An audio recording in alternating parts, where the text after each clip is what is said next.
تقبل الله منا ومنكم عيد مبارك علينا وعليكم.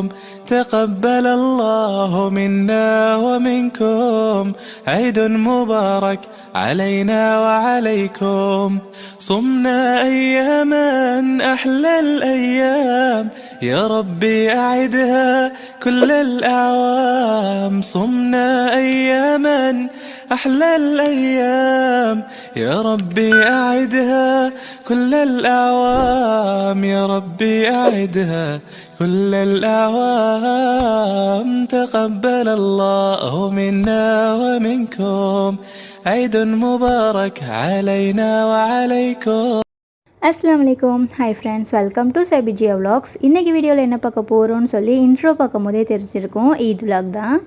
Eid vlog எப்போயுமே மொதல் நாள் நைட் இருந்து தான் ஸ்டார்ட் ஆகும். இன்றைக்கும் அதே மாதிரி தான். ஈதுக்கு மொதல் நாள் நைட்டு நோன்பு திறந்ததுக்கப்புறம் ஈதுக்கு பிரேக்ஃபாஸ்ட்டுக்குள்ள வேலை எல்லாமே முக்கால்வாசி இந்த நேரத்துலேயே முடிஞ்சிடும். ப்ரிப்ரேஷன் அப்படிங்கிறத விட ப்ரிப்ரேஷன் ஃபுல்லாகவே இப்போயே நடந்துடும். காலையில் லைட் வேலை தான் இருக்கும். அந்த மாதிரி எங்கள் வீட்டில் காலையில் 7 மணிக்கு ஈதோடைய தொழுகையா. ஸோ நம்ம எஞ்சி நம்ம ரெடியாகி காலையில் சின்ன சின்ன வேலைகள்லாம் பார்த்து பிரேக்ஃபாஸ்ட் சாப்பிட்டுட்டு 7 மணிக்கே தொழுகை போகிறதுக்கு டைம் கரெக்டாக இருக்கும். ஸோ அதனாலேயே முன்னாடியே பண்ணி வச்சுருது.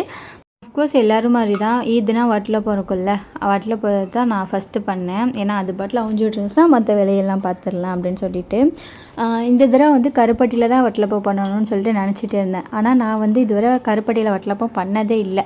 என் ஹஸ்பண்டை கேட்கும் போது ஈது எதுவும் சொதப்பிடாமல் வேணாம், நீ இடையில பண்ணி பார்த்துட்டு ஈதுக்கு ட்ரை பண்ணு அப்படின்னு சொன்னாங்க. எனக்கும் அதுதான் தோணுச்சு. அதுக்கப்புறம் ஆமாம், ஈது நம்ம பண்ணி சொதப்பி வைக்கிறதுக்கு நம்ம இடையில பண்ணிவிட்டு அதுக்கப்புறம் பண்ணியிருக்கலாம்னு சொல்லி மனசை மாற்றி சீனிலேயே வட்டலப்போ செஞ்சுட்டு வட்டலப்பத்துக்கு தேங்காய் தண்ணி ஊற்றாமல் அரைப்போம் இல்லையா. நான் 2 தேங்காய் எடுத்திருந்தேன், முழு தேங்காவாக. அதில் தண்ணி லைட்டாக மட்டும் தொளிச்சிட்டு வட்டலப்பத்துக்கு கட்டிய தேங்காய் பால் எடுக்கணும்ல, அதை எடுத்தது போக அந்த சக்கையிலே நம்ம தண்ணி ஊற்றி அரைச்சோன்னா நிறைய தேங்காய் பால் வரும். ஸோ அதை வேஸ்ட் பண்ண வேணாம் அப்படின்னு சொல்லிட்டு அதில் தண்ணி ஊற்றி தேங்காய் பாலை எடுத்து வச்சுட்டேன். நான் அந்த தேங்காய் பாலில் ஜவர்சி சேமியா போட்டு பாயசம் பண்ணலாம் அப்படின்ட்டு தான் எடுத்து வச்சேன். சப்போஸ் நீங்களுமே வட்டலப்போ செய்கிறீங்க, அந்த மிச்ச கூரெல்லாம் கீழே போடுறீங்க அப்படின்னா அதில் கொஞ்சம் தண்ணி ஊற்றி எரிச்சப்படாமல் அரைச்சி கொஞ்சோன்னு எடுத்து வச்சுருங்க. அதில் உள்ள பாலையெல்லாம் எடுத்து வச்சிட்டிங்கன்னா அடுத்த நாள் கண்டிப்பாக பிரியாணியோ இல்லை குழம்போ ஏதாவது செய்வீங்க, அதில் ஊற்றிட்டீங்க அப்படின்னா அது கொஞ்சம் யூஸ்ஃபுல்லாக போயிடும். அரைச்ச கோர்லேயே தண்ணி ஊற்றி அரைக்கும் போது எனக்கு ஒரு 1/2 லிட்டர் அளவுக்கு தேங்காய் பால் கிடச்சிச்சு. ரொம்ப கட்டியாகவும் இல்லை, ரொம்ப மொட்டை தண்ணியாகவும் இல்லை, மீடியமான அளவுக்கு தேங்காய் பால் இருக்கும். அந்த மாதிரி யாரெல்லாம் இந்த மாதிரி எடுத்து வச்சு யூஸ் பண்ணுவீங்கன்னு எனக்கு கமெண்டில் சொல்லுங்கள், ஓகேவா. எடுத்து வச்ச தேங்காய் பாலில் பாயசம் செய்கிறதுக்கு ஜவ்வரிசி இருக்கு இல்லையா, அதில் கொஞ்சம் தண்ணி ஊற்றி அதை ஃபஸ்ட் வேக வச்சுக்கிறேன். ஜவ்வரிசி கொஞ்சம் வேகிறதுக்கு டைம் ஆகும் இல்லையா, அதனால ஃபஸ்ட்டே அதை வேக வச்சுக்கலாம். ஜவ்வரிசி வேக வச்சதோடையே தேங்காய் பால் அரைக்கும் போது நல்லா எல்லா பக்கமும் தெரிச்சிருச்சு. சகஜம் தானே, வேலை அதிகமாக இருக்கும் போது கூட கொஞ்சம் வேலை செய்கிறது எப்பயும் நடக்கிறது தானே. அதனால அதை பெருசாக எடுத்துக்கிறாமல் சரி க்ளீன் பண்ணலாம்னு சொல்லிட்டு அது ஒரு பக்கம் நான் க்ளீன் பண்ணிகிட்டு இருந்தேன். இன்னொரு பக்கம் மச்சி போண்டா போடுறதுக்காக மாவு பிசைஞ்சிட்டு இருந்தேன். ஈத்தன்னைக்கு எல்லாரும் வீட்டிலே கோழியப்போம் வட்டலப்போம் ஜாலருன்னு சொல்லி செஞ்சுட்டு இருக்கும்போது போண்டாலாம் ஒரு விஷயமா சிஸ்டர் அப்படின்னு சொல்லி நினைக்கிறவங்களும் இருப்பீங்க. அம்மா வீட்டிலையா இருக்கட்டும் சரி, மாமி வீட்டில் மாமி கல்யாணம் முடிக்க முன்னாடியாக இருக்கட்டும் சரி, மாமி கல்யாணம் முடிஞ்சு வந்ததுக்கப்புறம் போண்டா வீட்டில் செய்கிறது வழக்கம் தான். இன்னும் எத்தனை பேர் வீட்டிலலாம் இது செய்வீங்கன்னு சொல்லி சொல்லுங்கள். அம்மா வீட்டில் எப்போயுமே போண்டா இருக்கும். இங்கே வந்ததுக்கப்புறமே அப்படி தான். போண்டான்னு சொல்கிறத விட இது பேர் அப்போன்னு சொல்லி மாமி சொல்லுவாங்க. ஆனால் அஃப்கோர்ஸ் ரெண்டும் ஒரே மாதிரி தான் டேஸ்ட் இருக்கும். எனக்கு பெரிய டிஃப்ரெண்ட் தெரியாது. மச்சி அது ஒரு பக்கம் பிசைஞ்சு வச்சுக்கிட்டு இருந்தா. அது ரொம்ப பார்த்து பிசையணும் போல் மைதாவில் பிசைகிறதுனால. அரிசி மாவுங்கிறேன், தோசை மாவில் செய்கிறதுனா ஈஸியாக பண்ணிடலாம். இது அளவு பார்த்து ரவை மைதான்னு சொல்லி அளவு பார்த்து பண்ணணுமா, அதனால் அவள் பார்த்து பண்ணிக்கிட்டு இருந்தா. மிக்சியால் பண்ண சம்பவம் எல்லாத்தையுமே கிளியர் பண்ணி முடிச்சுட்டு ஜவ்வரிசி வேக வச்சுருந்தோம் இல்லையா, அதுவுமே வெந்துருச்சு. அது கூட தனியாக ஒரு கடாயில் நெய் ஊற்றி பாயசத்துக்கு போடுவோம் இல்லையா சேமியா, நான் ஃபேவரட் சேமியான்னு சொல்லிட்டு அதை யூஸ் பண்ணியிருந்தேன். அதை லைட்டாக நெய்யில் வறுத்துட்டு அதை இந்த ஜவ்வரிசி வேக வச்சுருந்தோம்ல அது கூட சேர்த்து தேவையான அளவுக்கு தண்ணியுமே ஊற்றி அதையுமே வேக வச்சுக்கிட்டேன்.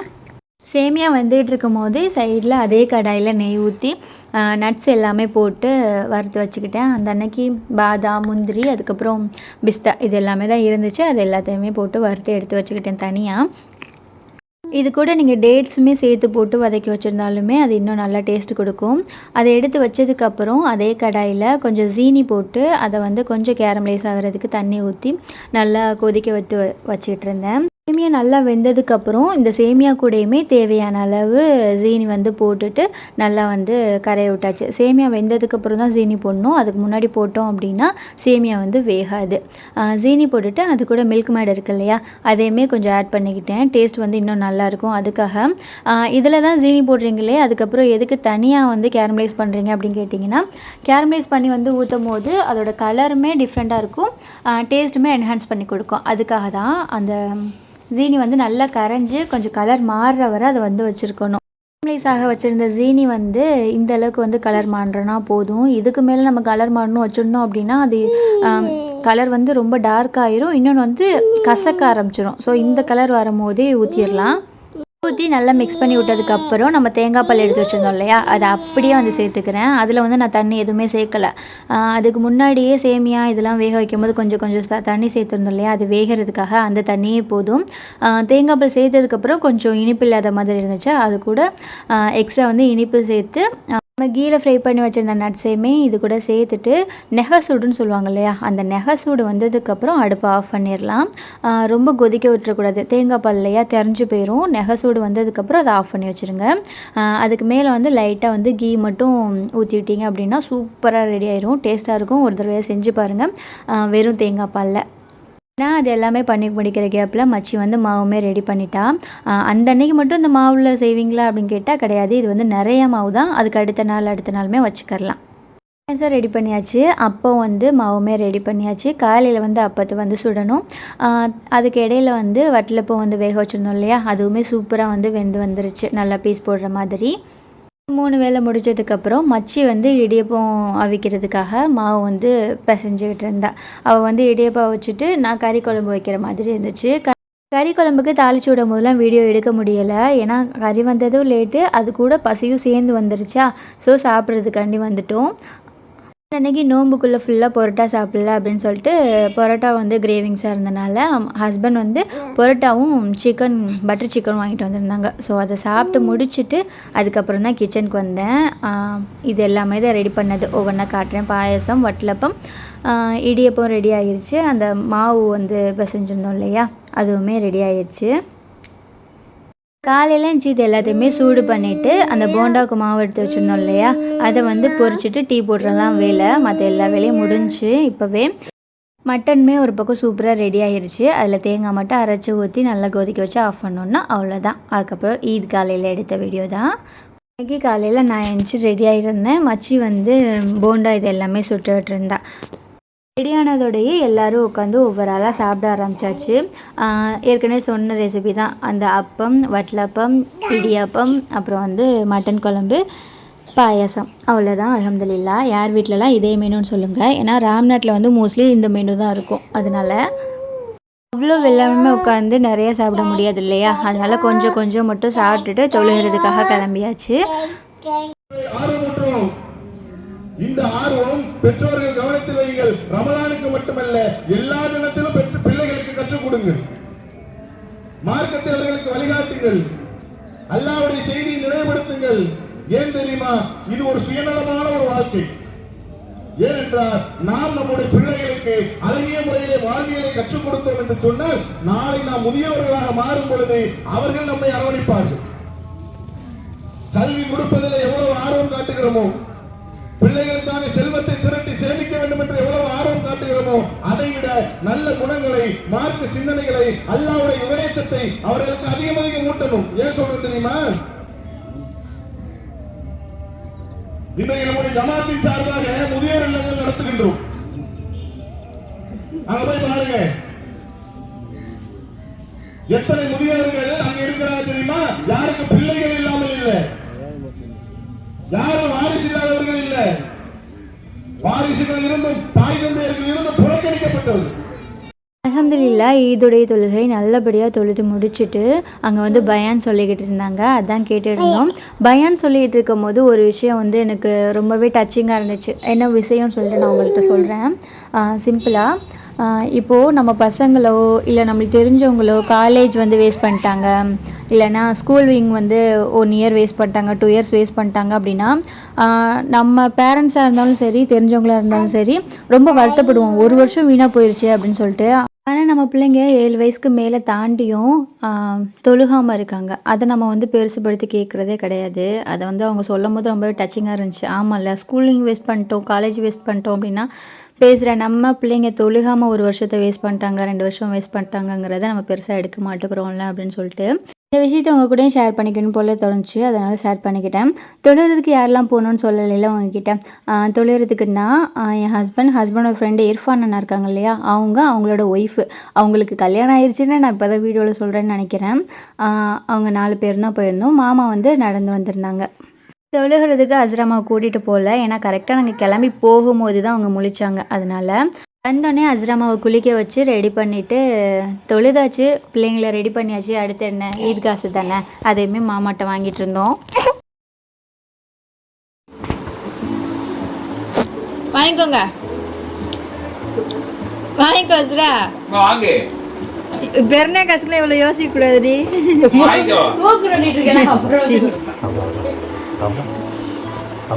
அம்மா வாங்கிதா, அத்தாக்கு வாங்கிதா.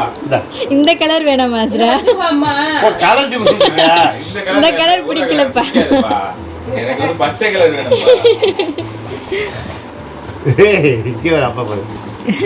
உண்மை கொடுத்துருங்க அப்பாக்கு. மாமாட்ட எப்பவும் போல் ஈதி வாங்கிட்டு அதுக்கப்புறம் ஹஸ்பண்டும் இந்த தடவை ஈதி கொடுத்துருந்தாங்க. நானே ஹஸ்பண்டும் இப்போ தான் ஃபஸ்ட் டைம் ஈதி வாங்கியிருக்கேன். அதுக்கப்புறம் என் மச்சி பொண்ணுக்கு அந்த மாதிரி வந்து எல்லோரும் ஷேர் பண்ணிக்கிட்டு இருந்தோம். அல்ஹம்துலில்லாஹ். ஈதி எல்லாத்தையும் வாங்கிட்டு அங்கே பெரியம்மா வீட்டுக்கு, அக்கா வீட்டுக்கு, எல்லார் வீட்டுக்கு போயிட்டு வரலாம் அப்படின்னு சொல்லிட்டு ஃபோட்டோஸ் எல்லாமே எடுத்துகிட்டு அங்கே வந்து கிளம்பியிருந்தோம். லாஸ்ட்டாக வந்து நான் ஃபோட்டோஸ் வந்து அட்டாச் பண்ணுறேன். பெரியம்மா வீடுமே ராம்நாடு தான், சக்கரக்கோட்டையிலேருந்து கொஞ்சம் கிட்ட தான் வைங்களேன். அங்கே போயிட்டு அங்கே சலாம் சொல்லிட்டு ஈத் முபாரக்லாம் சொல்லிவிட்டு அங்கே போனாலே எங்கள் பெரியம்மா வந்து ஐஸ் வச்சு அஸ்ரா வந்து ஃப்ரிட்ஜை திறக்க வச்சு அதில் ஃப்ரிட்ஜில் என்ன இருக்கோ அதை போய் வாங்கிட்டு வந்துடுவா. அன்றைக்கும் அதே தான் சேம். எங்கள் வீட்டில் என்ன ரெசிபியோ அதே தான் அங்கேயும். வட்டலப்பம், இடியப்பம், அப்புறம் மட்டன் குழம்பு, அப்புறம் ஈரலில் வந்து கிரேவி வச்சுருந்தாங்க. அது எல்லாமே அங்கேயுமே லைட்டாக சாப்பிட்டுட்டு அங்கேருந்து வந்து கிளம்பி அக்கா வீட்டுக்கு போயாச்சு. அக்கா வீடு போனதுமே எங்கள் அக்கா பொண்ணுக்கு வந்து தொழுகை போயிருக்கும் போது நான் தான் கோன் வச்சு விட்ருந்தேன்னா அதை வந்து லைட்டாக வீடியோ எடுத்துகிட்டு இருந்தேன். ரொம்ப பெர்ஃபெக்டாலாம் வைக்க தெரியாது, ஆனால் வைக்க தெரியும் அந்த மாதிரினா. அது வந்து எப்படி பிடிச்சிருக்கு அப்படின்னு சொல்லிட்டு லைட்டாக வந்து வீடியோ எடுத்திருந்தேன். பின்னாடி ரொம்ப சிம்பிளாக வச்சுட்டு முன்னாடி கொஞ்சம் நல்லா வச்சுருந்தோம். அங்கேயுமே அக்கா வீட்டுக்கு போயிட்டு அக்காவுமே அங்கே அஸ்ராமாக்கு ஈத்தி கொடுத்துருந்தாங்க, பெரியம்மாவுமே கொடுத்துருந்தாங்க. அதையுமே நாங்கள் கலெக்ட் பண்ணிவிட்டு அக்கா வீட்டில் வந்து பாயசம் பண்ணியிருந்தாங்களா, அது வந்து ஊற்றி கொடுத்தாங்க. அதை குடிச்சிட்டு அங்கேருந்து கிளம்பி நேராக வீட்டுக்கு தான். வீட்டுக்கு போயிட்டு நான் வேறு வீடியோலாம் எதுவும் பெருசாக எடுக்கலை. வீட்டுக்கு போயிட்டு அன்றைக்கி லன்ச் என்னென்னு பார்த்திங்கன்னா வெறும் ஒயிட் ரைஸ் தான். மட்டன் குழம்பு வச்சுருந்தோம் இல்லையா, மட்டன் குழம்பு, ஒயிட் ரைஸ், அதை சாப்பிட்டுட்டு நாங்கள் வந்து வெளியே கிளம்பிட்டோம். வெளியேனா வேறு எங்கேயும் இல்லை, பரம்குடி தான் அம்மா வீட்டுக்கு. எப்பயுமே நோன்பு பெருநாளில் வந்து கண்டிப்பாக அம்மா வீட்டுக்கு வந்து போயிடுவோம். ஹஜ்ஜு பெருநாள் தான் எங்கள் வீட்லேயே முழுசாக வந்து செலிப்ரேட் பண்ணுறது. நோன்பு பெருநாளைக்கு மட்டும் என் மச்சியுமே அவன் மச்சி வீட்டுக்கு போயிடுவா, நாங்கள் வந்து எங்கள் அம்மா வீட்டுக்கு போயிடுவோம் அந்த மாதிரி. ஸோ பரம்குடி கிளம்பிடுவோம், மச்சியும் இல்லையா, அதனால தான் வீட்டில் வந்து லஞ்சு பெருசாகவே செய்ய மாட்டோம். ரொம்ப சிம்பிளாக செஞ்சு முடிச்சுட்டு நாங்கள் வந்து கிளம்பிடுவோம். ஏன்னா கிளம்புற நேரத்தில் இது எல்லாமே செஞ்சுட்டு இருந்து அதுக்கப்புறம் கிளம்பி போனோன்னா டைம் ஆயிரும், டயர்டாயிரும்ல. அதனால மாமி வந்து சிம்பிளாக செய்யுங்கம்மான்னு சொல்லிடுவாங்க. அல்ஹம்துலில்லாஹ் பரம்குடியுமே போய் ரீச் ஆயாச்சு. பரம்குடி போய் ஏரியாவில்னாலேயுமே அந்த கொடி எல்லாமே கட்டி ஈத் வைப்பில் செம்மையாக இருந்துச்சு. பரம்குடி போனாலே யார்கிட்ட போகிறாலோ இல்லையோ எங்கள் நன்னிகிட்ட வந்து நல்லா போயிடுவா. நன்னினா எங்கள் அத்தாவோட அம்மா. நான் சின்ன பிள்ளையில இருந்தே நன்னின்னு சொல்லி பழகிட்டேன். அதனால் அத்தாவோட அம்மா போனோடனே போயிடுவா. ஏன்னா அவள் சின்ன பிள்ளையிலே இருந்ததுனால அவள் ஃபேஸ் மட்டும் அவங்களுக்கு நல்லா ஞாபகம் இருக்கும். எங்கள் அம்மாட்ட போகிறாலோ இல்லையோ எங்கள் நன்னிகிட்ட போயிடுவா. நல்லா அட்டாச்சு. நன்னியுமே நல்லா வச்சுப்பாங்க. ஏன்னா அவளுக்கு ஸ்நாக்ஸ் கொடுக்குறது, சாப்பாடு ஊட்டுறது, எல்லா பக்கமும் சுற்றுறது, அந்த மாதிரி. ஏனோ தெரில, அத்தா மௌத்தாகி 2.5 வருஷத்துக்கு மேலேயே ஆகிருச்சு. இருந்தும் அந்த வீட்டுக்கு போகும்போதெல்லாம் அத்தா இருந்திருந்தா நல்லாயிருக்கும்ல, அந்த எண்ணம் இருந்துகிட்டே இருக்கும். இப்போ அஸ்ராமாவை கூட்டிகிட்டு போகும்போது ரொம்பவே இருக்கும். அதுவும் இல்லாமல் அஸ்ராமா எங்கள் நன்னி கூட அத்தாவோட அம்மா கூட அட்டாச்சாக இருக்கிறதெல்லாம் பார்க்க ரொம்ப ஆசையாக இருக்கும். அத்தா இருந்திருக்கலாம்ல இதெல்லாம் பார்க்க அப்படின்னு சொல்லிட்டு. அந்த அன்னைக்குமே அப்படி தான் இருந்துச்சு. சரி ஓகே அப்படின்னு சொல்லிட்டு மைண்டை கொஞ்சம் மாற்றிட்டே இருந்தேன். பெருநா அன்னைக்கு ஈவினிங் போல் எங்கள் தெரு பள்ளியில் வந்து பிள்ளைங்களுக்கு வந்து போட்டிலாம் வச்சுருந்தாங்க, ஓதுகிற பிள்ளைங்களுக்கு. அதனால நானும் என் அண்ணன் ஒய்ஃபும் வந்து அங்கே போகலாம் மச்சின்னு சொல்லிட்டு அவங்கள கூட்டிகிட்டு நான் அங்கே போயிட்டேன். நான் அங்கே இருந்தால் கூட கொஞ்சம் அந்த ஞாபகம் வருது அப்படின்னு சொல்லிட்டு நான் பள்ளிக்கு போயிட்டேன். அங்கே போய்ட்டு அஸ்ராமா நல்லாவே வேடிக்கை பார்த்துட்டு இருந்தாங்க, பசங்கள்லாம் நிறைய பேர் இருக்கிறனால. அங்கே வந்து அண்ணன் பொண்ணும் அண்ணன் பையனும் வந்து எல்லா போட்டியிலும் வந்து பார்ட்டிசிபேட் பண்ணிட்டு இருந்தாங்க. ஏன்னா அந்த தண்ணி அள்ளிட்டு போய் கப்பில் நடிக்கிற போட்டி, அதுக்கப்புறம் ஓட்ட போட்டி, இந்த மாதிரி தான் வச்சுருந்தாங்க. பார்ட்டிசிபேட் பண்ண எல்லாருக்குமே வந்து ப்ரைஸுமே கொடுத்துருந்தாங்க. நல்லா இருந்துச்சு அது எல்லாமே பார்க்குறதுக்கு. இது கூட சேர்த்து அஸ்ராமாவுக்கும் வந்து ப்ரைஸ் வந்து கொடுத்துருந்தாங்கன்னா பாருங்களேன், அந்தளவுக்கு எல்லாருக்குமே கொடுத்தாங்க. அடுத்து சீனியர் போட்டி எல்லாமே முடிஞ்சதுக்கப்புறம் நாங்கள் கிளம்பும் போது மணி 6, 6:15 அந்த மாதிரி இருக்கும்னு நினைக்கிறேன். ஸோ லைட்ஸ்லாம் போட்டிருந்தாங்க. அது தெரு ஃபுல்லாக பார்க்கும்போது ரொம்ப அழகாக இருந்துச்சு. அதேமாதிரி லைட்டாக வீடியோ எடுத்துகிட்டு அந்த அன்னைக்கு நான் பெருசாக வேறு எதுவுமே வீடியோ எடுக்கலை. நெக்ஸ்ட் டே தான் கிளம்பும் போது வந்து எடுத்தேன். கிளம்பும் போது அம்மா வீட்டில் வந்து அம்மாவும் நன்னியும் சேர்ந்து முறுக்கு, அதிரசம், கேக்கு இது எல்லாமே நெய்பர்ஸ்க்கு கொடுக்கறதுக்காண்டி வீட்டில் செஞ்சுருந்தாங்களா. ஸோ எங்களுக்குமே எப்பயும் போல் எடுத்து வச்சு கொடுத்துருந்தாங்க. அப்போ அம்மா கொடுத்து விடும் போது பெருசாக ஒன்றும் தெரியல. இடையில அக்காவோட வீடியோ பார்த்ததுக்கப்புறம் அக்காவும் இங்கே இருந்திருந்தால் அம்மா கொடுத்து விட்ருப்பாங்களே, சாப்பிட்ருப்பாங்களே அவங்களும், அந்த மாதிரி தோணுச்சு. அக்கா வீடியோ பார்க்குறவங்களுக்கு நான் இப்போ சொன்ன மேட்ரு வந்து புரிஞ்சிருக்கும்னு நினைக்கிறேன். அல்ஹம்துலில்லாஹ். இன்னொரு இன்ஃபர்மேஷன் வந்து இந்த வீடியோலேயே உங்கள் கூட ஷேர் பண்ணிக்கிறேன். என்னோடய ஹஸ்பண்ட் வந்து ஸ்ட்ரக்சரல் இன்ஜினியர். சப்போஸ் என்னை முன்னாடியிருந்தே ஃபாலோ பண்ணுறீங்க அப்படின்னா கண்டிப்பாக உங்களுக்கு தெரிஞ்சிருக்கும். ஓனாக ஆஃபீஸ் வச்சு ரன் பண்ணிகிட்டு இருக்காங்க. அவங்க ஆஃபீஸ்க்கு வந்து சைட் இன்ஜினியர் வந்து ஹையரிங் பண்ணுறாங்க. சப்போஸ் ராம்நாட் சரௌண்டிங்கில் யாராவது சைட் இன்ஜினியருக்கு ஜாப் தேடிக்கிட்டு இருக்கீங்க அப்படின்னா கண்டிப்பாக அவங்கள வந்து காண்டாக்ட் பண்ணுங்கள். உங்கள் வீட்டில் அண்ணன் தம்பி யார் இருந்தாலும் சரி, சப்போஸ் உங்களுக்கு தெரிஞ்சவங்களாக இருந்தாலும் பரவாயில்ல, இந்த வீடியோ வந்து கொஞ்சம் ஷேர் பண்ணி அவங்களுக்கு வந்து இன்ஃபர்மேஷன் மட்டும் சொல்லிக்கோங்க. ஏன்னா அவங்களுக்கு யூஸ்ஃபுல்லாக இருக்கும்ல, அதுக்காக தான். கண்டிப்பாக உங்கள் எக்ஸ்பீரியன்ஸை பொறுத்தும் உங்களோட ஒர்க்கை பொறுத்தும் வந்து சேலரி வந்து இருக்கும் இன்ஷா அல்லாஹ். இந்த வீடியோ வந்து அவ்வளோதான். இதுதான் என்னோடய ஈத் விலாகாக இருந்துச்சு. இப்படி தான் என்னோடய ஈது வந்து போச்சு. உங்கள் எல்லாருக்கும் ஈது வந்து எப்படி போச்சு அப்படின்னு சொல்லிட்டு கண்டிப்பாக கமெண்ட்ல என்கிட்ட வந்து ஷேர் பண்ணிக்கோங்க. ஹோப் இந்த வீடியோ பிடிச்சிருந்துச்சி அப்படின்னா லைக் பண்ணிக்கோங்க. எப்படி இருந்துச்சுன்னு சொல்லி கண்டிப்பாக கமெண்ட் பண்ணுங்கள். தேங்க்ஸ் ஃபார் வாட்சிங். تقبل الله منا ومنكم عيد مبارك علينا وعليكم. تقبل الله منا ومنكم عيد مبارك علينا وعليكم. صمنا أيام